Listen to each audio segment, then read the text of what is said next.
আসসালামু আলাইকুম। ফিফার ব্যালেন্ডিয়ার র্যাঙ্কিংয়ে সবকিছু মানতে পারলেও মানতে পারছি না ব্রাজিলের তারকা রাফিনহার ব্যালেন্ডিয়ারের নম্বর। তিনি ব্যালেন্ডিয়ারের র্যাঙ্কিংয়ে ৫ নম্বরে স্থান অর্জন করেছেন। এটা একদমই অবিশ্বাস্য। মৌসুমের শুরু থেকে শেষ পর্যন্ত ব্যালেন্ডিয়ারে ১ নম্বরের নাম ছিল রাফিনহার।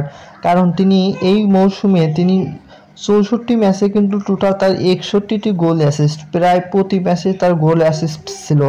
তাছাড়া উয়েফা চ্যাম্পিয়ন লিগে কিন্তু তিনি সর্বোচ্চ গোলদাতা, ১৩টি গোল এবং সর্বোচ্চ অ্যাসিস্ট ৮টি অ্যাসিস্ট কিন্তু তিনি করেছিলেন। সেই সাথে তিনি বার্সেলোনার হয়ে কিন্তু ৩টি ট্রফিও জিতেছেন। তারপরেও কেন তার ব্যালেন্ডিয়ার র্যাঙ্কিং ৫ নম্বর, এটা একদমই মানার যোগ্য নহে।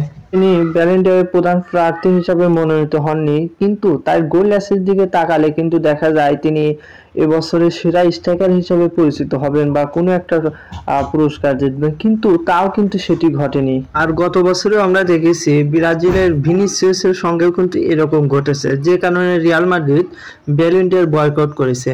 গত বছরও রিয়াল মাদ্রিদের কোনো প্রার্থী ব্যালেন্ডিয়ার অনুষ্ঠানে যায়নি, এবছরে কিন্তু সেই অভিমানের কারণেই এবছরে কেউ ব্যালেন্ডিয়ার অনুষ্ঠানে যায়নি। কিন্তু তারপরেও সর্বোচ্চ শুভকামনা রইল ব্রাজিলের এই দুই কিংবদন্তি ভিনিসিয়াস এবং রাফিনার প্রতি। ভবিষ্যতে তারা আরও এগিয়ে যাবে ইনশাআল্লাহ। সবাইকে ধন্যবাদ।